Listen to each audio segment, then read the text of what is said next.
L'argument avancé est que les États-Unis ne font plus partie de la guerre. En effet, si l'on regarde les armes ou l'argent qui ont été fournis, cela a été considérablement réduit. Mais dans quelle mesure les États-Unis sont-ils encore impliqués dans cette guerre par procuration avec la Russie? Par exemple, les drones que l'on voit au-dessus de la mer Noire. Il semble qu'à chaque fois qu'il y a un drone américain, une attaque de drone ukrainien contre les forces russes survienne peu après. Quel est donc le niveau d'implication à ce stade?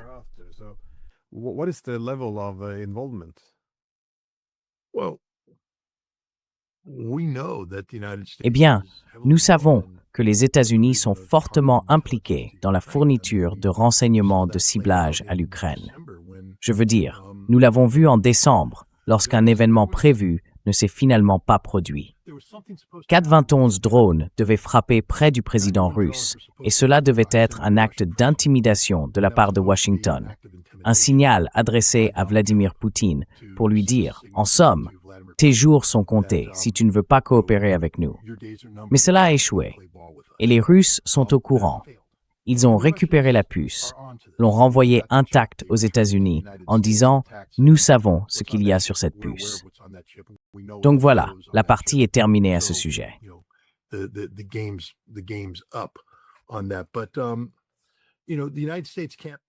Mais, vous savez, les États-Unis ne peuvent pas, nous pouvons continuer à faire semblant de nous désengager. Mais en réalité, nous sommes fortement impliqués dans le ciblage. La puce qui a été remise aux États-Unis montre à travers les données qu'elle contient les ensembles de ciblage avec une signature unique attribuable aux activités de renseignement du département de la Défense américain stationné en Europe. Ils prennent les données de renseignement et les transforment en paquets de cibles pour les missiles Tomahawk et d'autres missiles de l'OTAN, missiles Scalp, Storm Shadow, qui sont ensuite remis aux Ukrainiens. Les drones d'attaque à longue portée, construits en Allemagne, par l'Allemagne, utilisent ce renseignement fourni par les États-Unis, acheminé via Palantir.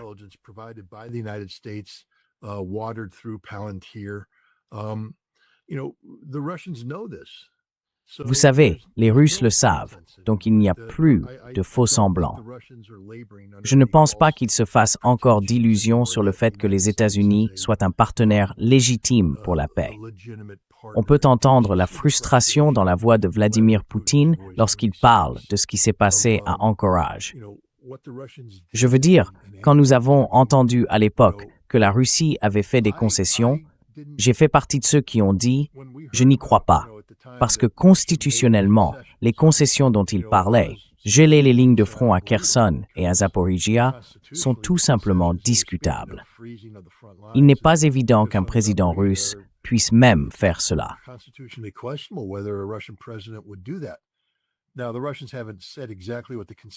Or, les Russes n'ont pas précisé exactement quelles étaient les concessions, mais Sergueï Lavrov a déclaré « Nous avons fait des concessions très difficiles aux États-Unis. » Ce sont ces mots.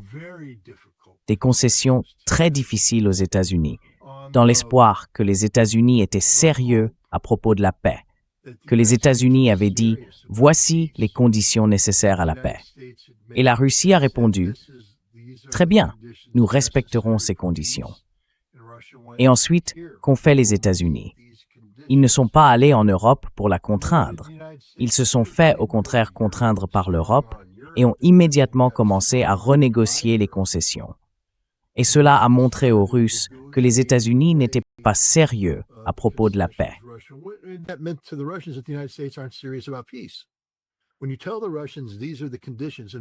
Quand vous dites aux Russes « voici les conditions » et que la Russie remplit ces conditions, puis que vous dites « eh bien non, maintenant nous allons édulcorer ces conditions, en ajouter d'autres et les diluer », cela signifie que vous n'êtes pas sérieux. Et les Russes ont toujours dit « on revient à Anchorage, on revient à Anchorage, on revient à Anchorage ». Et maintenant ils se rendent compte qu'Anchorage était un mensonge. Tout ce qui concernait Anchorage était un mensonge. Donc voilà où nous en sommes aujourd'hui. Les relations entre la Russie et les États-Unis, il n'y a plus de faux espoirs. Je pense que la Russie comprend le jeu qui est en train de se jouer. C'est les États-Unis qui sont sous pression ici, pas la Russie.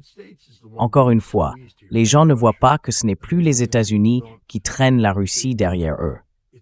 La Russie fait ce que la Russie veut faire, quand elle veut le faire, et comme elle veut le faire.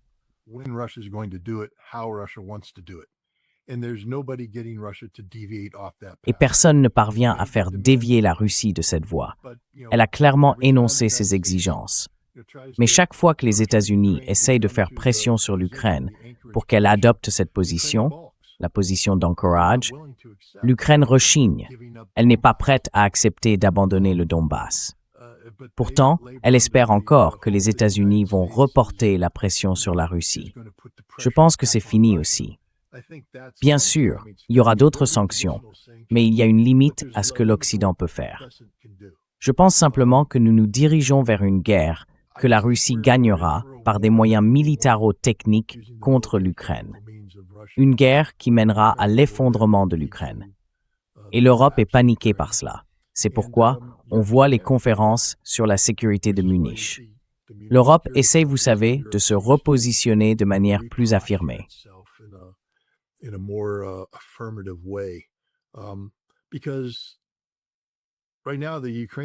Parce qu'en ce moment, les Ukrainiens sont désespérés de voir le moindre signe que d'autres seront là pour eux, tu sais, parce qu'ils constatent l'abandon pratique de la part des États-Unis. Les renseignements qui ont été fournis, donc l'Ukraine continuera à mener des frappes de drones. Mais en réalité, chaque frappe de drone menée par l'Ukraine ramène l'enfer. Et c'est un échange que la Russie remporte de manière décisive.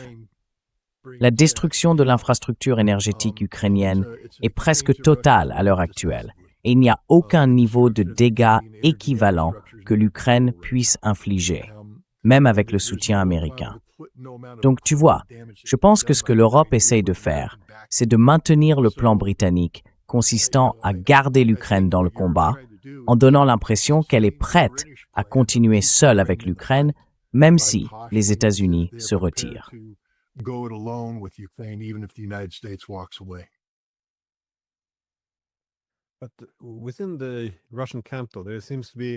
Mais au sein du camp russe, il semble y avoir une certaine friction ou des divisions croissantes. Du moins, il semble que l'envoyé, Kirill Dmitriev, pense, peut-être que je me trompe, qu'un renforcement du partenariat économique avec les États-Unis pourrait d'une certaine manière se traduire par une paix plus durable. Cela semble différer de ce que pensent d'autres à Moscou. Voyez-vous la même chose? Ou y a-t-il encore certains qui espèrent qu'un accord puisse être conclu avec les États-Unis?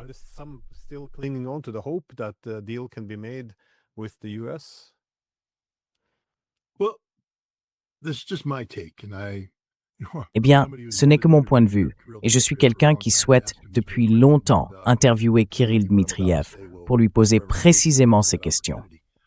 Peut-être que ce que je vais dire va définitivement fermer la porte à cette opportunité. Mais Kirill Dmitriev ne parle pas au nom du gouvernement russe. Il n'est pas le gouvernement russe. Il a toujours été un outsider, recruté par Vladimir Poutine pour mener une expérience, et il a poussé cette expérience aussi loin qu'elle pouvait aller. Mais encore une fois, comme je l'ai déjà souligné, les Russes doivent se pencher sur Joe Biden. Enfin, les Russes savent ce qui se passe. Les Russes à qui je parle, qui se trouvent à l'opposé de Kirill Dmitriev, qui évoque la guerre hybride, le danger des cinquièmes colonnes et la guerre psychologique. Eux voient Kirill Dmitriev comme un facilitateur de l'hostilité occidentale envers la Russie, en créant un potentiel qui ne se réalisera jamais, n'est-ce pas?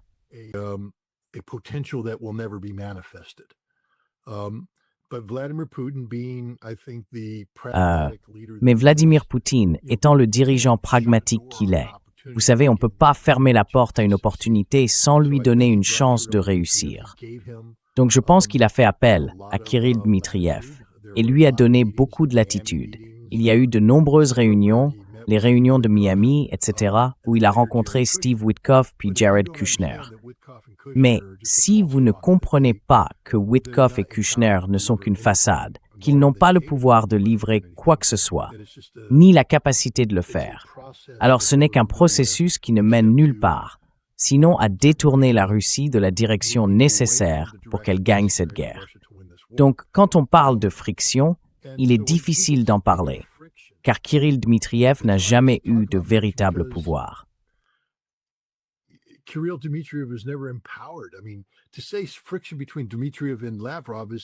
veux dire qu'il y a des frictions entre Dmitriev et Lavrov revient à suggérer qu'il existe une forme d'égalité entre eux.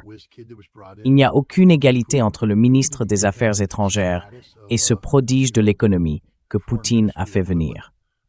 Poutine ne lui a pas donné le statut, disons, d'un équivalent du ministère des Affaires étrangères. Il l'a fait venir pour qu'il collabore efficacement avec Steve Witkoff, afin de renforcer cette relation et de voir où elle pourrait mener. Mais cela n'a mené nulle part. Et il est désormais évident que la voie d'opportunité économique que propose Kirill Dmitriev est en réalité une arme déguisée des États-Unis. Ainsi, la division que l'on observe n'est qu'une reconnaissance par les structures officielles du pouvoir russe que tout cela n'est pas sérieux.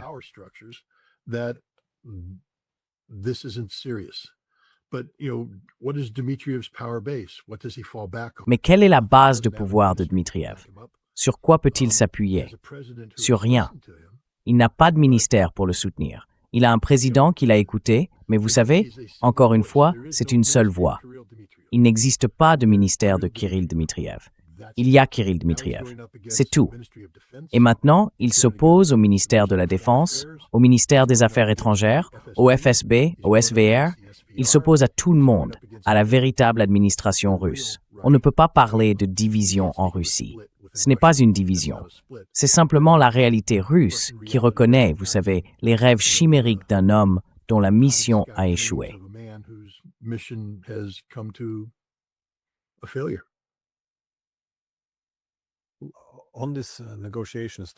Concernant ces négociations, nous avons vu que le secrétaire général de l'OTAN, Mark Rutte, critiquait le président Poutine pour avoir envoyé Medinsky au pourparlers. Il l'a qualifié de manière péjorative, d'historien. C'est un peu une insulte étrange, sachant que le seul diplôme universitaire de Mark Rutte est en histoire. Mais tout de même, ce manque de civilité, on ne voyait pas vraiment cela pendant la guerre froide.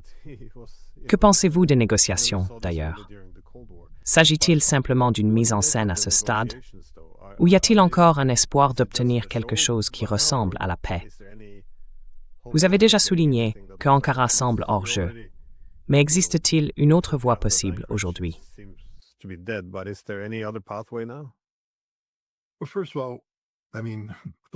Eh bien, tout d'abord, je veux dire, avec tout le respect que je dois à Mark Rutte, Medinsky est une personne très sérieuse. Vous savez, ce n'est pas mon rôle de me mêler de la politique intérieure de la Russie, mais je suis des gens qui le font. J'écoute ceux qui discutent de ces sujets. Medinsky est considéré par beaucoup comme un successeur potentiel de Vladimir Poutine. Il est pris très au sérieux en Russie et il est pris très au sérieux par le président russe. Le président russe lui fait confiance. Ce n'est pas un simple historien. C'est quelqu'un qui, vous savez, pourrait un jour porter le poids du pouvoir exécutif. Et vous savez,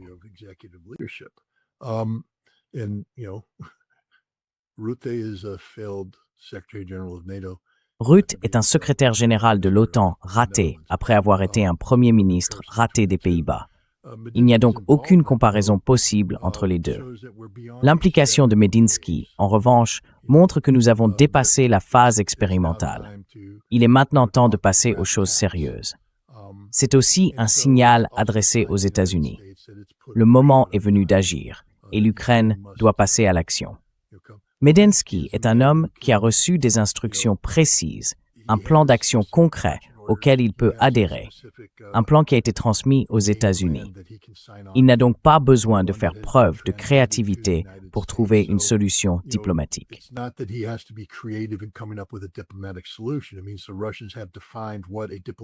Cela signifie que les Russes ont défini à quoi ressemblera une solution diplomatique si elle est acceptable pour la Russie. D'accord. Medinsky est là pour exécuter cela. Et il est temps pour l'Ukraine de, vous savez, passer à la caisse. Mais les Ukrainiens en sont encore à l'étape où ils pensent avoir un levier pour négocier. Et je pense que c'est là toute l'importance de Medinsky nous avons dépassé la phase expérimentale, dépassé la phase du « il reste encore une marge de manœuvre ». Je pense que cela indique que c'est la position russe. Elle est gravée dans la pierre. Elle ne changera pas. Et vous voyez Trump dit, vous savez, que Zelensky ferait bien d'accepter l'accord. Quel accord?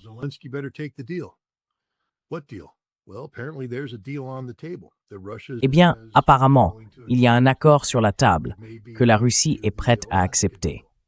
Il pourrait être lié à l'accord sur l'Alaska. Et remarquez la nervosité en Europe à l'idée d'être exclu de cet accord trilatéral. Je pense que les Britanniques ont essayé de s'inviter à la fête ou quelque chose comme ça. Mais vous savez, l'Europe n'est pas à l'aise avec cela, car elle vient tout juste de tenir la conférence de Munich sur la sécurité, où elle a tout misé pour dire « nous sommes là pour l'Ukraine ». Et maintenant, le président dit à l'Ukraine « vous devez conclure cet accord avec la Russie, sinon ». Et je pense que les Russes ont clairement fait savoir qu'ils en ont fini avec les négociations. Il n'y a plus rien à négocier. L'accord que vous avez est celui que vous avez, et c'est tout.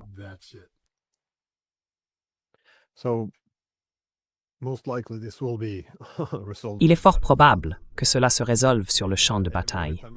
Je veux dire, chaque fois que je parle à Meir Shemer, il semble perplexe que je pense encore qu'un accord soit possible. Mais cela va certainement se régler sur le champ de bataille. Enfin, à moins que les Ukrainiens n'acceptent cet accord.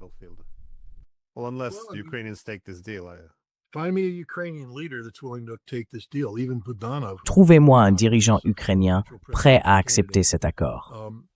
Même Vodanov, dont on parle comme d'un possible candidat à la présidence, il y a des mesures à prendre en matière de garantie de sécurité que la Russie ne permettra tout simplement pas.